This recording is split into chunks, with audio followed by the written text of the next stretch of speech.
प्रदेश कांग्रेस के पूर्व media coordinator Sandeep सांख्यान ने भाजपा के 11 वर्ष बनाम उपलब्धियों की पोल खोलते हुए कड़ा प्रहार करते हुए कहा कि मोदी में भाजपा प्राइवेट लिमिटेड बनकर रह गई है, जिन्होंने अपने राजनीतिक नेताओं के सिद्धांतों की बलि दे दी है। बीते 11 वर्षों में उपलब्धियां में गिना जाए तो एक व्यक्ति विशेष पूजन के अतिरिक्त भाजपा की उपलब्धियां शून्य हैं। उन्होंने कहा कि वर्तमान में अर्थव्यवस्था केवल गुजरात तक सीमित होकर रह गई है, किसान सड़क पर आ गया है, बेरोजगार युवा नशे की चपेट में और राजनीतिक विरोधी सीबीआई की चपेट में। संदीप सांख्यान ने कहा कि मोदी जी को नेशनल हीरो बनने के चक्कर में भारतीय जनता पार्टी जीरो बन के रह गई है।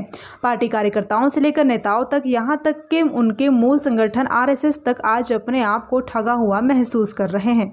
कपड़ों की तरह राजनीतिक चरित्र बदलने वाले भाजपा में गुजराती नेताओं ने पूरे देश में भ्रष्टाचार का जाल बिछा रखा है, चाहे एयरपोर्ट हो या नेशनल हाईवे हो या रेलवे इंफ्रास्ट्रक्चर हो या हाइड्रो प्रोजेक्ट हो या कोई बड़ी इमारतें या फिर चाहे मेडिकल कॉलेज की हो या सड़कें और पुल हो, केवल एक समुदाय के हाथ तक सीमित होकर रह गए हैं। संदीप सांख्यान ने कहा कि भाजपा नेता केवल स्तुति गान का यंत्र बनकर रह गए हैं। फील गुड फैक्टर की हवा और वास्तविकता से कोसों दूर है। उन्होंने कहा कि बीते 11 वर्षों में करीब 40 योजनाएं कांग्रेस सरकार की चलाई ऐसी है जिनका नाम बदलकर देश की जनता को भ्रमित किया गया है और अब भाजपा के नेता पत्रकार वार्ता करके बीते 11 वर्षों की उपलब्धियां गिनाकर लोगों को भ्रमित कर रहे हैं। भारतीय जनता पार्टी जिस तरह से हिमाचल प्रदेश के अंदर अपने केंद्र सरकार की 11 साल की उपलब्धियों को गिना रही है, मैं देख रहा हूं कि भारतीय जनता पार्टी के हिमाचल प्रदेश के अंदर 17 संगठनात्मक जिले हैं और उन संगठनात्मक जिलों में हर जगह ये पत्रकार वार्ता इनके प्रवक्ता लोग और इनके जो नेतागण हैं वो कर रहे हैं। मैं सिर्फ इनसे इतना पूछना चाहता हूँ, इस देश के अंदर केंद्र सरकार में भारतीय जनता पार्टी की सरकार को बने हुए 11 साल हुए, लेकिन 11 सालों में करीब करीब इस देश के ऊपर 200 लाख करोड़ का जो है वो यहाँ पे कर्जा चढ़ गया है इस देश के अंदर।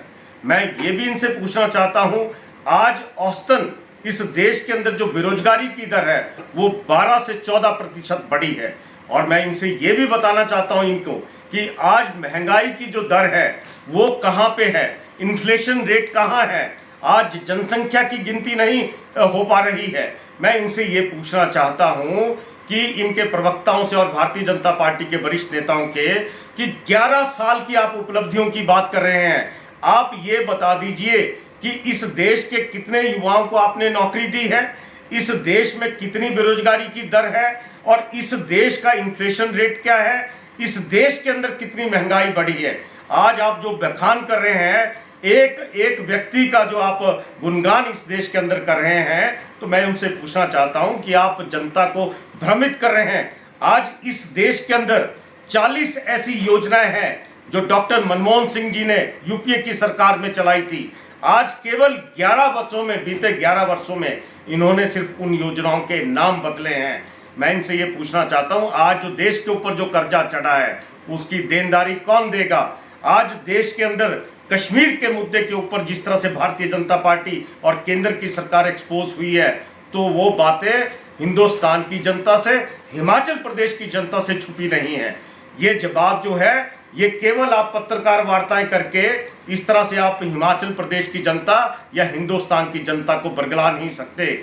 आज देश की, प्रदेश की जनता असली सच्चाई जानना चाहती है कि आपने इसने 11 सालों के अंदर आपने किया क्या है। जो आप व्याख्यान कर रहे हैं ये एक आप दीवा स्वप्न जो आप लोगों को दर्शा रहे हैं, मैं समझता हूं ये ठीक बात नहीं है। धन्यवाद।